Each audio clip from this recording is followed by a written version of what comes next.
ಭಿಕ್ಷೆ ಬೇಡಿಕೊಂಡು ಬಾಡಿಗೆ ಮನೆಯೊಂದರಲ್ಲಿ ವಾಸ ಮಾಡುತ್ತಿದ್ದ ಬಿಹಾರ ಮೂಲದ ಭಿಕ್ಷುಕ ಕುಟುಂಬ ತಡರಾತ್ರಿ ಜಗಳ ಕೊಲೆಯಲ್ಲಿ ಅಂತ್ಯವಾದ ಘಟನೆ ಹಳೆ ಹುಬ್ಬಳ್ಳಿಯ ಪೊಲೀಸ್ ಠಾಣಾ ವ್ಯಾಪ್ತಿಯಲ್ಲಿ ನಡೆದಿದೆ.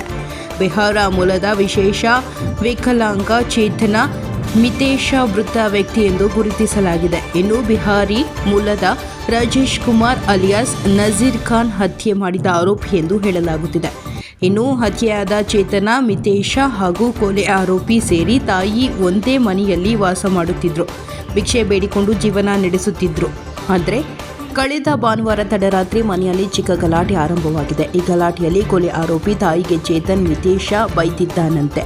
ಇದರಿಂದ ಕೋಪಗೊಂಡ ರಾಜೇಶ್ ಅಲಿಯಾಸ್ ನಜೀರ್ ಖಾನ್ ಹತ್ಯೆಯಾದ ಚೇತನ್ ಮೇಲೆ ಮೈಕ್ ಸೆಟ್ನಿಂದ ತಲೆ ಭಾಗಕ್ಕೆ ಹೊಡೆದಿದ್ದಾನೆ. ರಕ್ತ ಮಡುವಿನಲ್ಲಿ ಬಿದ್ದ ಗಾಯಾಳುವನ್ನು ಕಿಮ್ಸ್ ಆಸ್ಪತ್ರೆಗೆ ಸಾಗಿಸಲು ಮುಂದಾಗಿದ್ದ ವೇಳೆ ಮಾರ್ಗಮಧ್ಯೆ ಚೇತನ ಮಿತೇಶ ವ್ಯಕ್ತಿ ಕೊನೆ ಉಸಿರೆಳೆದಿದ್ದಾನೆ ಎಂದು ತಿಳಿದು ಬಂದಿದೆ. ಸದ್ಯ ಘಟನೆಯ ಮಾಹಿತಿ ಮೇರೆಗೆ ಹಳೆ ಹುಬ್ಬಳ್ಳಿಯ ಪೊಲೀಸ್ ಕಿಮ್ಸ್ ಆಸ್ಪತ್ರೆಗೆ ಭೇಟಿ ನೀಡಿ ಪರಿಶೀಲನೆ ಕೈಗೊಂಡಿದ್ದಾರೆ. ಹಳೆ ಹುಬ್ಬಳ್ಳಿ ಪೊಲೀಸ್ ಠಾಣೆ ವ್ಯಾಪ್ತಿಯಲ್ಲಿ ಘಟನೆ ನಡೆದಿದೆ.